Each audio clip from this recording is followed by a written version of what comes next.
인터뷰하는 식으로 나 혼자 앉혀놓고서 뭐 이를테면은 뭐 당신은 왜 김용규 후보를 지지하느냐라든지 당신은 왜 진보신당의 당원으로 살아가고 있냐라든지 그런 거를 이렇게 질문하면서 그런 걸 생각했었거든. 근데 뭐 일단 질문이 없으니까 뭐 할 말도 없는 거고 지금 내가 이렇게 찍고 우리 위원장 동무에 저렇게 환하게 웃는 모습 계속 사이사이 섞어주고 이렇게 해서 대화가 연결이 돼 이게.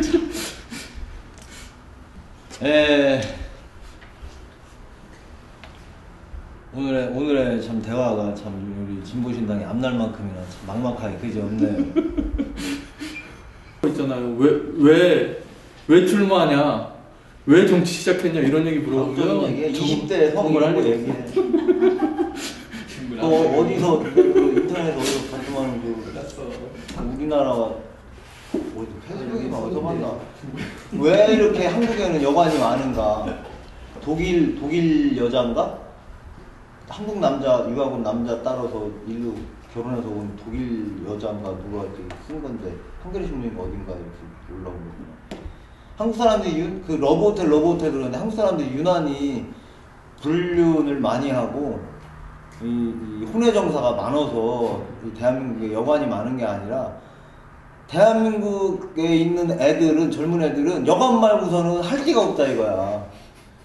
여관 말고는 여관 자취방 아니면 할 데가 없다. 집에서 하지를 못하니까. 뭐 자기 여자친구다 남자친구다 해서 집에 데려가가지고 자기 방에서 데리고 잔다든지 또는 이렇게 뭘 한다든지 이런 게 안 되니까 그냥 돈 모아가지고 여관 가고 물론 거기에 이제 뭐 우리 또래라든지 윤기 또래라든지 하는 사람들도 기혼자들도 있겠지만 그러니까 그 모텔에 그런 거 생겼잖아요. 무인 모텔 이런 거 생겼는데 제가 몇 년 전인가 88만원 세대라고 왜 책이 있었잖아요. 거기 보면 그 얘기가 진짜로 나와요. 그러니까 이제 최근에는 영양 상태가 사람들이 좋아지니까 한 15살을 전후하면은 이제 그런 욕구가 생긴다는 거야. 근데 우리 사회에서는 그게 굉장히 큰일이 되는 이유가 있는 거예요. 그 나이에 애를 낳으면 그걸 누가 책임지냐는 거예요. 이 아이들이 책임질 수 없잖아요. 근데 이게 이제 뭐 소위 복지가 잘 돼 있는 나라 북유럽으로 가면 아동수당이라는 걸 주잖아요. 근데 부모 마음들이 다 비슷하니까 그걸로 애들을 키우진 않는다고 하더라고요. 그냥 이렇게 쌓아놓는데요. 그럼 얘가 뭐 독립할 때 그 돈을 주는 거죠. 거기다가 주택 싸지. 그다음에 뭐 기본적인 복지들이 되어 있으니까 18, 19에 애 낳아도 심지어 그냥 미혼모를 혼자 키워도 키울 만한 거예요. 그래서 이제 그런 측면에서 한국의 10대는 참 불쌍하다 이렇게 써놨더라고요. 그 얘기 딱 맞는 말이에요. 그게 이제 그 기존에 그동안 우리나라 이제 정치하고 하는 사람들이 우리 옛말 속담을 어른 말씀을 너무너무 잘 들어가지고 우리 옛말에 그 뭐지? 그 져먹을 거는 가지고 태어난다고. 이게 가정이라고 하나의 가정으로 딱 놓고 본다 그러면은 애들이 태어나고 그러면은 그 애들을 양육하고 교육하고 하는 것들이 부모의 몫이고 그 가정의 전체 책임이고 몫이 되는 건데 지금 우리 사회에서는 출산과 양육과 교육이 각각 개별 가정의 몫으로 딱 전가돼 버리니까 나라에서는 뭐 저먹을 거 다 알고 태어났으니까 굳이 나라에서 신경 쓸 거 없거든. 각자 낳은 사람들이 알아서 키우고 먹이고. 그러니까 애 키우시잖아요. 키우지. 한 최근 한 5년 정도부터는 이제 뭐 원했든 원하지 않았든 맞벌이가 돼가지고 특히나 저녁 시간에 대한 가사를 어떻게 보면 거의 전적으로 내가 책임을 지고 가는데 사실 그러다 보니까 저녁 시간에 대한 내 개인적인 사생활은 없다고. 바꿔 얘기하면은 촬영 중입니다. 바꿔 얘기하면은 이 맞벌이하는 가정에서 어느 누군가는 또는 두 사람 모두가 어떤 개인의 절대적인 희생이 바탕돼서 결국은 애들을 키운다라는 거지. 대부분 우리 사회에서는 그게 이제 여성한테 주어지는 거고 그래서 뭐 요즘은 그런 얘기 별로 안 나오지만 예전에는 뭐 슈퍼맨 콤플렉스 얘기도 많이 나오고 여기도 수왕씨도 있지만은 옥천까지 출퇴근하고 수왕씨는 지금 시어머님하고 이제 같이 살고 있지만 그 예전에는 시어머님을 모시고 사는데 요즘은 이제 시어머님이 거의 뭐 속된 말로 이제 옛날 말로 치면 식모처럼 집에서 애들 그렇죠. 봐주고 그렇게 안 해주면은 살 수가 없는 거야. 맞벌이 하는 사람들. 그래서 내 주위에도 보면은 전부 다 친정 처가 근처나 자기 본가 근처에 같은 아파트 단지에 살든지 애들 끝나고 막 학원으로 잡아들리는 시간도 한계가 있는 거고 돈도 한계가 있는 거고 그러니까 그렇게 해가지고서 때 되면은 할머니들이 밥 차려주고 할머니 집에 가서 밥 먹고 오고 좋은 것 같아요. 후보자가 당황한테 이렇게 계속 질문하고 그래요. 원래 이렇게 해줘야 돼요. 나한테 물어보고 궁금한 걸 계속 질문하고 그렇지.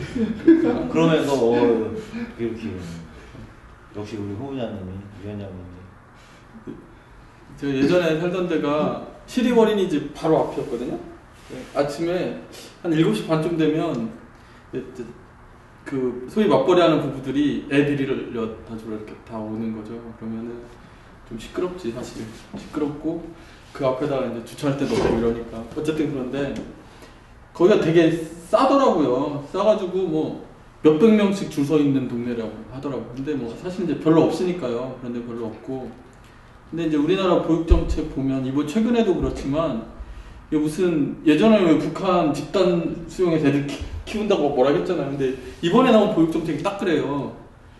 그러니까 시설로 보내면 보육비 지원해주고 집에서 데리고 있으면 안 해주고 이렇게 하잖아요.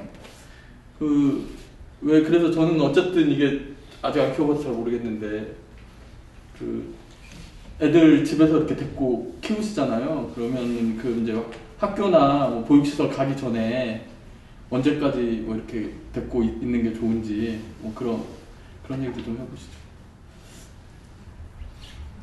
그거는 뭐 사람마다 다 차이가 있겠죠. 어떤 사람은 뭐 데리고 있을수록 오래 데리고 있을수록 좋다는 사람도 있고. 근데 난 뭐가 더 딱 좋겠다고 생각해 본 적은 사실 없는데 우리는 여건이 그렇게 됐을 때 어린이집을 보내기 시작했으니까.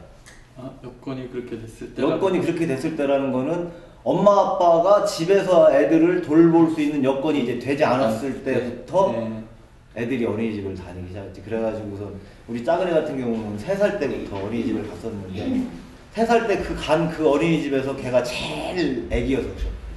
그래서 걔가 거기서 7살 때까지 거길 다녔는데 그 원장 말고는 원장 다음 이제 차담화까지 올라가면 선생님들 다 바뀌고 그 어린이집에서 최고참 장기근속자가 되어버린 거야.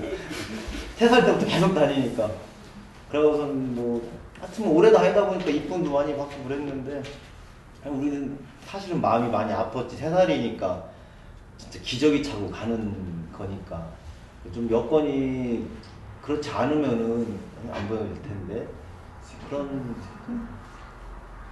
근데 과연 이게 이제 이성적으로 생각할 때는 육아를 국가에서 책임져야 된다라는 거에 대해서는 많은 사람들이 뭐 10분 이해하고 공감하고 동의하고 하지만은 이제 구체적인 부분에서 그럼 국가가 어떤 식으로 어디까지 어떻게 책임을 질 거냐를 얘기하면은 그거에 대해서 또 내가 정책 위반자가 아니니까 내가 거기까지 생각할 거 없는 거고 일단은 나는 거는 우리가 할 테니까 그거에 대한 양육이나 교육이나 이거는 나라가 그 사회가 책임을 져줘야 되는 게 당연한 상식인 거고 나라가 낳을 수는 없는 거니까 공장에서 찍어낼 수는 없는 거고 낳는 거는 각 세대에서 알아서 낳아줄 테니까 결국은 그 사람들이 자라서 결국은 이 사회에서 성원이 되는 거고 이 사회에 뿌리를 이루는 건데 그거에 대한 어떤 양육에 대한 책임을 이 사회가 함께 져주지 않는다고 한다면 그건 너무 무책임한 건 아니잖아요.